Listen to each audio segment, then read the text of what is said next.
Hello students, मैं doctor लता व्यास, सह आचार्य इतिहास, चौधरी बल्लूराम गोदारा राजकीय कन्या स्नातकोत्तर महाविद्यालय श्री गंगानगर से आज हम औद्योगिक क्रांति के भाग 5 में बात करेंगे। औद्योगिक क्रांति के परिणामों की चर्चा करेंगे।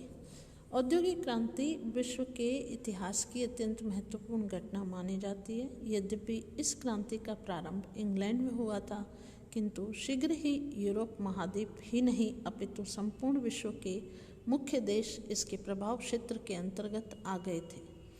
वस्तुतः इस क्रांति ने प्रत्येक देश, विशेषतः ग्रेट ब्रिटेन की सामाजिक, आर्थिक और राजनीतिक क्षेत्रों में क्रांतिकारी परिवर्तन किए थे। किंतु ये परिवर्तन इतिहासकार रमजे म्योर के अनुसार शांतिपूर्ण तरीके से संपन्न हुए थे।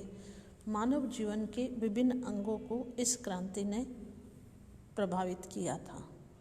सबसे पहले हम बात करें परिणामों की, तो इंग्लैंड में इससे कारखाना पद्धति का उदय और विकास हुआ।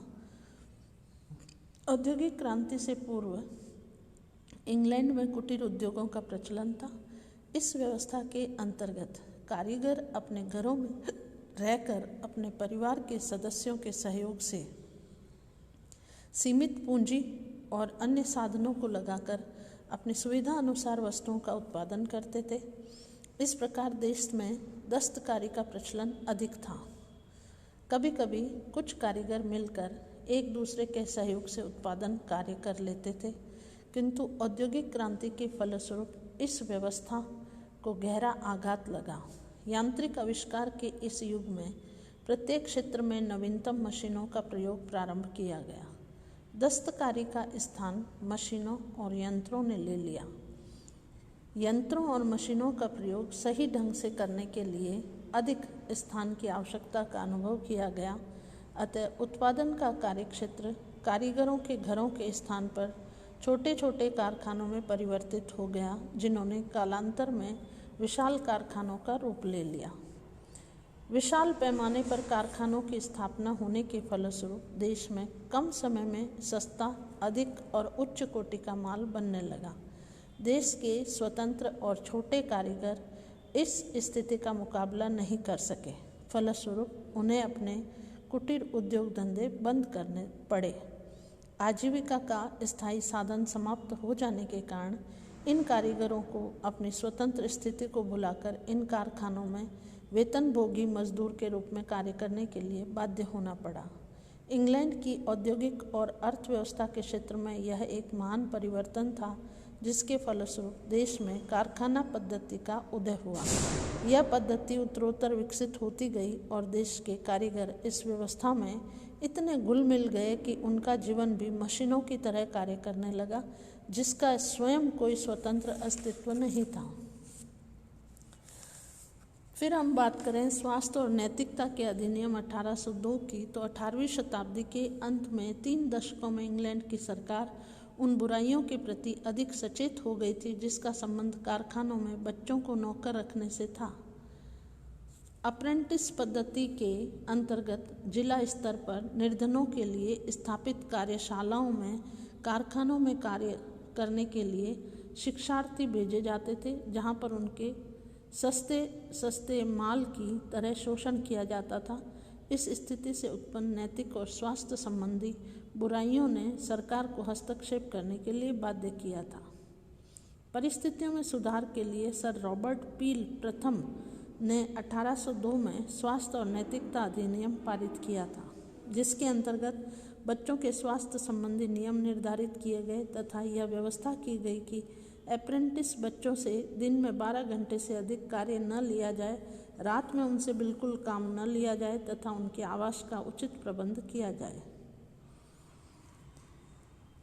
और इसके साथ ही कारखाना अधिनियम 1909, 1819, 1833, 1842, 1844 और 1850 और इसके फिर सभी अधिनियमों के प्रावधानों को रंगाई के कारखानों में लागू किया गया और 61 में उद्योगों में कार्यरत बालक मजदूरों की दशा के संबंध में जांच करने के लिए 1861 में एक जांच आयोग का गठन किया गया।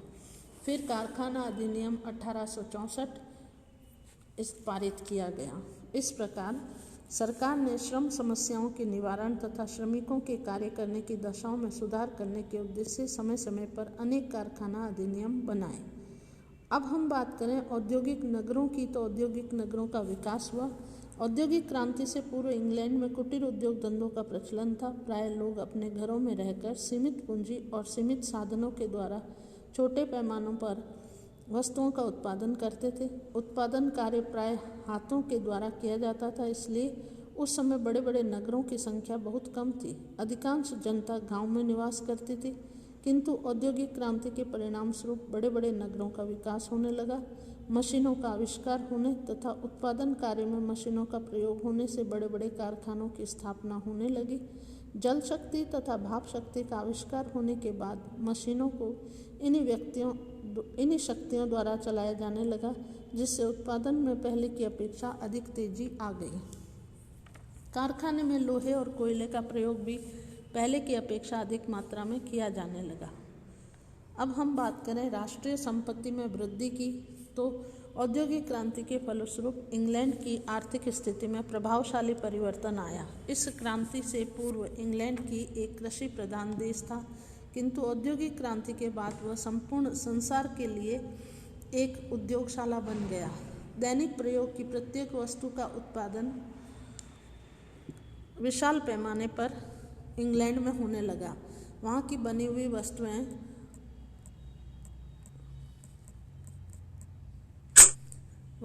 हुई वस्तुएं विश्व के कोने कोने में उपलब्ध होने लगी। विदेशी मुद्रा चारों ओर से इंग्लैंड में आने लगी, जिसके फलस्वरूप वहाँ की राष्ट्रीय संपत्ति में अतुलनीय वृद्धि हो गई। इस प्रकार हम औद्योगिक क्रांति के परिणामों की चर्चा आगे के वीडियो में जारी रखेंगे। इसमें इतना ही। धन्यवाद।